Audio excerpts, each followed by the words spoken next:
Hi all, Agent here, and I am still playing with PSK Drones. Started recording this match about a minute and 20 seconds into it.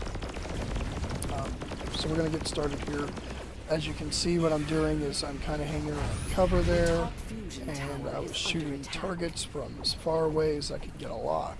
That's how you best use this thing, is harassing from a distance. There's some fighting going on over here. I see lock-ons. It's not a good idea to engage lock-ons unless you're at max distance with this thing, because they will lock onto you, and it can take a couple missiles, but it can't take a full volley of them. So, luckily, someone damaged this guy. He went down, and he tries to lock onto me, but he can't.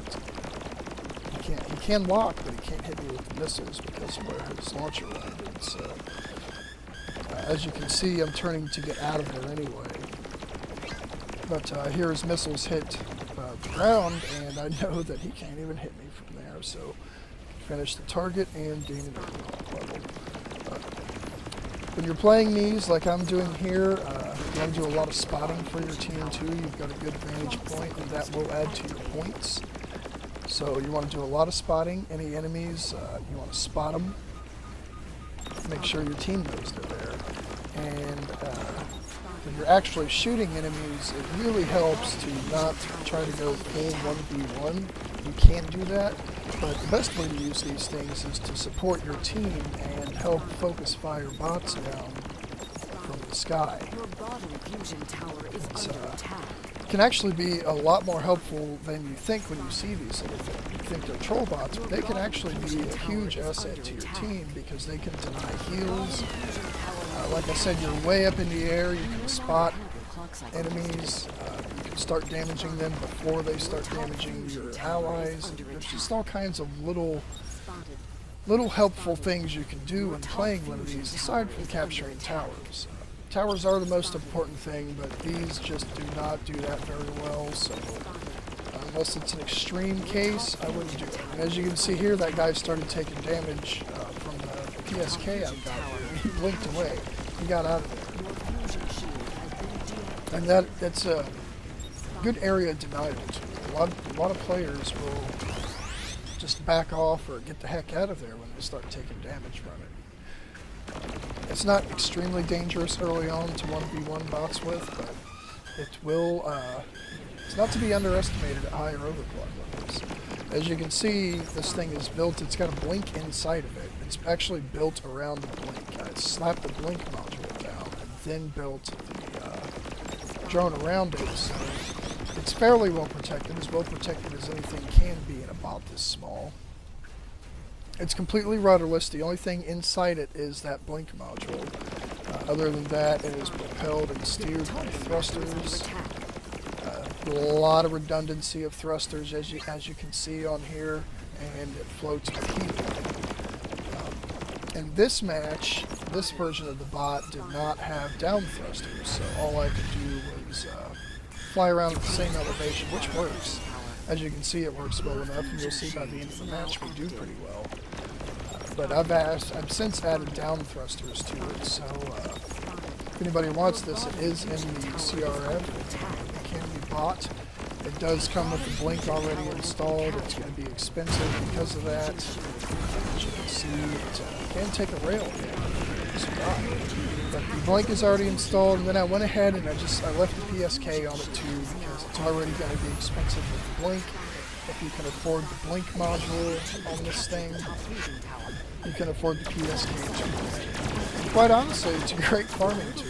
I'm not really into farming. I've got over 600 million RP in my main account right now, so I don't need the RP, but it is fun to farm XP with, troll people with.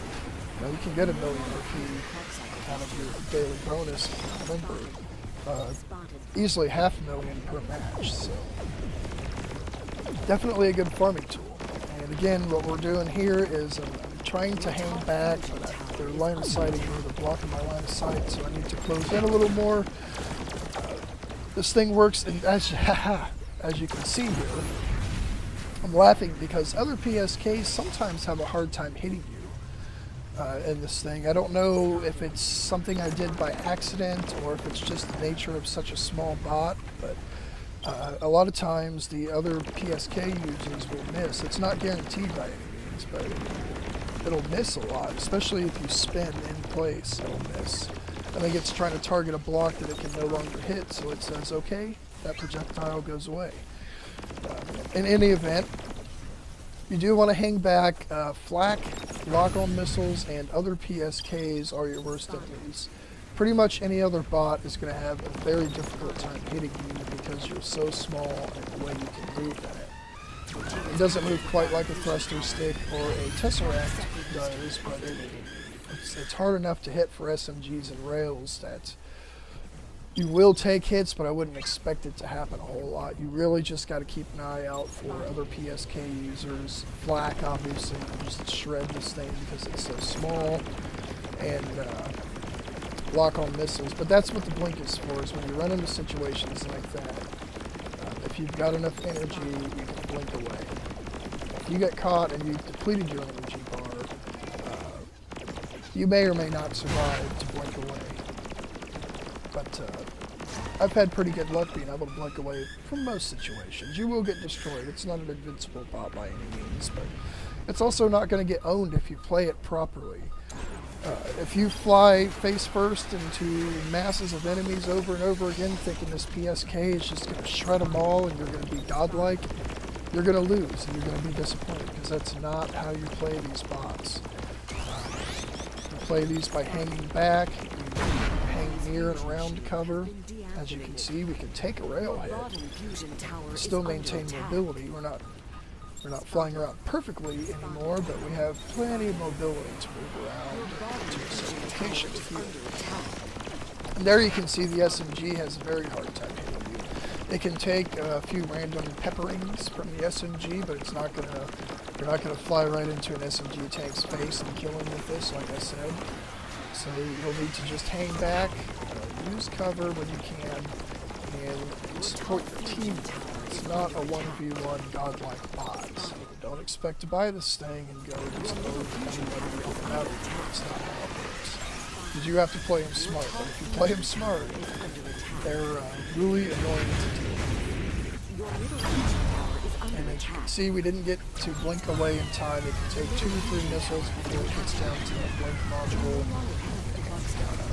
Apparently, what happened was I blinked away on my end in time, but on his end, his last missile hit me and destroyed me. So I blinked into the shield, but it was too late on the other client's screen, so I blew up. Nothing you can really do about that. That's just how online gaming works.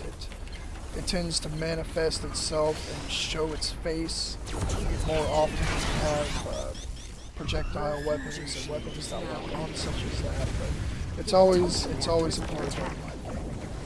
This client-side hit detection, that's the way it works. Unfortunately, it's the best way. Server-side is a nasty thing, all with its own problems. So client-side works the best, providing everybody has a reasonable ping to the server. Anyway, as you can see, we're supporting our team here again. We're not trying to go 1v1 stuff. We're looking at what the rest of the team is shooting at, and you shoot at it too. You'll get lots of assists, you'll get a few kills, you'll get spotting points, and you'll generally be in the upper half of your team. I have topped scoreboards with these by far, but I wouldn't expect to do that every time, just like you can't go 1v1 with your bot anytime with this thing. Expect to be in the upper half, third or fourth place most of the time. Overall, second place maybe on your team fairly often. It's good for scoring. I don't know what just happened there. Good for scoring, good for farming, good for being annoying, and it can help your team win matches. So I'm just using it to break the monotony. I've got a whole bunch of rail cruisers right now. I've got a lot of SMG cruisers. I've got a few flak and plasma copters. And, generally speaking, I've got 29 bays and only roughly 3 different variations of bots aside from these micro drones. So I'm breaking the monotony by playing this. I know it's going to do well enough for me. going to get plenty of points, I'm going to get plenty of RP, and hopefully we're going to win the match. So, again, this guy is locking onto me from way far away. If you maintain that something near your max distance, max render range, you really don't have to worry about lock-ons if you start flying away once they achieve the lock. The missiles travel slow enough to where you can't escape them. If you're a little closer than that, say halfway to render distance, you might want to blink away once they get closer, but the best thing to do in that situation is not to do it when they achieve the lock, but wait until you see the missiles or hear them coming, and then blink away, because at that point, the enemy who's trying to kill you has wasted all of his energy into shooting a volley of missiles at you that are not going to hit. So even if you don't go back and kill him, your teammates can, or he just won't be bothersome for a few seconds. So that's a quick match with the B annoying bot is what I named it, and we got 4th place in both score and damage. So see you next time.